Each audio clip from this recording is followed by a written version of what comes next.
Part 3. So understanding that the original indigenous belief system of the Germanic people was a shamanic form of what one would consider druidry. It was a type of druidism, or shamanism, where the shaman or the mystic, or in Germany were called Hexen.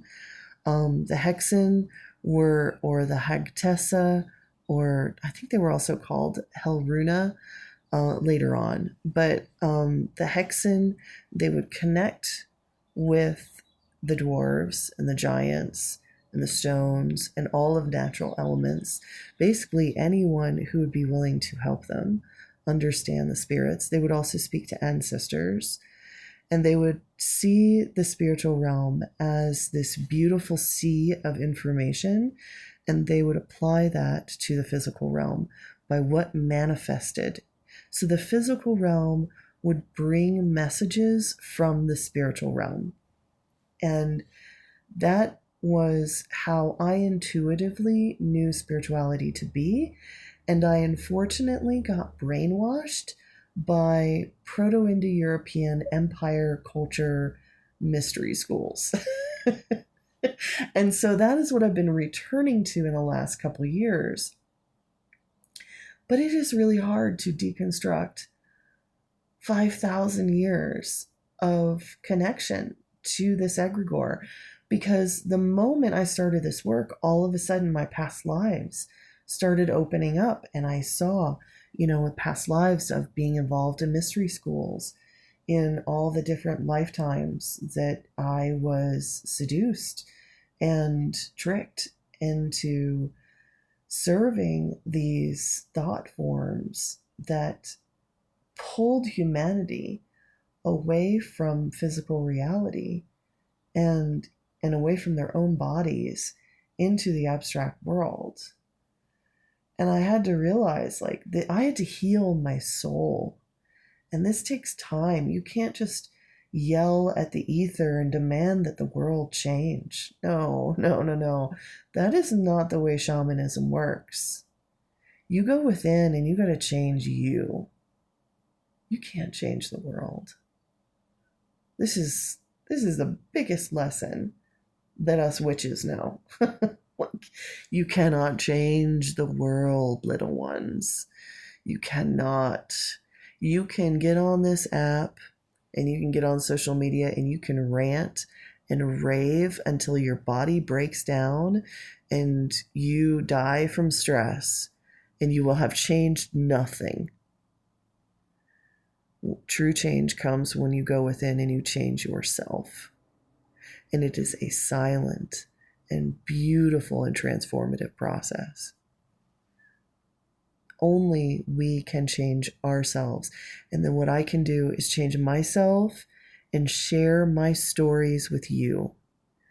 And if you are receptive to the elements and the beings in my journey, then it might inspire you in yours. And that is true spirituality. True spirituality is us sitting across the table from each other in a mead hall, sharing our individual stories and thoughts and experiences. It's me showing you myself, you showing me yourself. We don't change each other by shouting thought forms at each other. That is what's gotten our society into this predicament it's in the first place. True magic is silent. It's the dew that forms in the silence in the morning.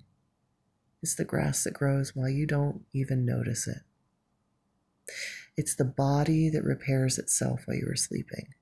That is magic.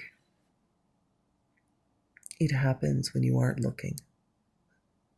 You just notice. You notice the waves and the ripples it makes. That's all.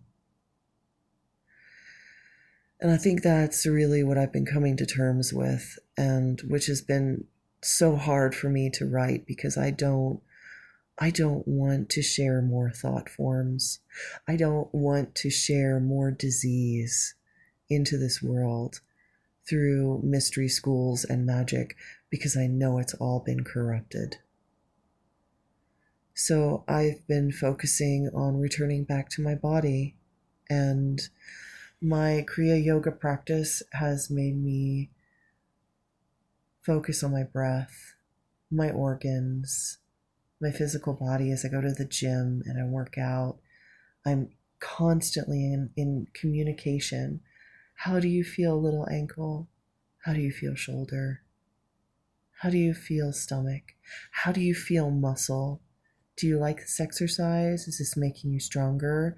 Do you want more weight? Do you want less weight? Do you want to move in a different way? These communications allow me to heal my body. And through the last 2 years, I've been able to heal all of the long COVID symptoms that have been plaguing me. And it takes time, and it's slow, and it's diligent and persistent efforts of focusing on healing the body, on talking to the body, having an open conversation, and then asking for help when I need it. And last night I was at the gym and I was doing an upper body workout. I'm lifting weights again, and I'm back to where I'm strong enough to lift weights again. And I'm just doing a basic shoulder and an arm workout. So I wasn't even working my lower body at all. But I'm walking back, and I've been practicing integrating into wearing barefoot shoes. I don't wear them all week because my feet and legs are still getting strong, but I'm starting to do barefoot walking more and healing, strengthening my legs and my body. And so, but I was wearing my tennis shoes, my regular workout shoes, and all of a sudden I was walking home, and my ankle gave out. And it was really, really painful. It was as if this pain just shot up the middle of my leg from my ankle, my right ankle. And I immediately stopped. I was not going to push myself through this pain. And I stopped, and I stood, and I took my weight off my ankle, and I sent my consciousness down into my ankle. And I said, "Who's there? Who's knocking?" And all of a sudden I saw in my mind's eye a door open, and behind them were a bunch of men, a bunch of Germanic warriors who were looking at me. And they were vomiting darkness. They were vomiting this ichor. And I was like, "Oh, great. My ancestral fathers have opened a door into my ankle, and they are puking their curses into me." A fun thing to happen to you on a Wednesday night. So I'm standing there in the darkness, wanting to go home because I still had like another 1.5 miles to get to my house. And I'm just like, "Oh my goodness. All right, let's deal with this." And so I'm like, try to calm the ancestors down, and I'm like, try to get them to stop puking, and they won't stop puking. They're just puking all over my body, all the like basically all over my ankle.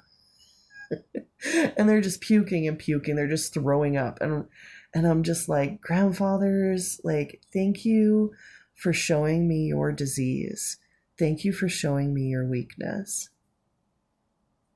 Now, this is really, really interesting, okay?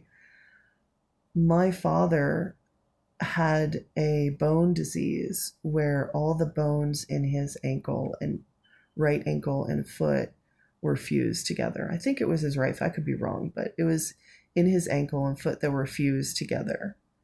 This was the same gateway that these ancestors were coming through.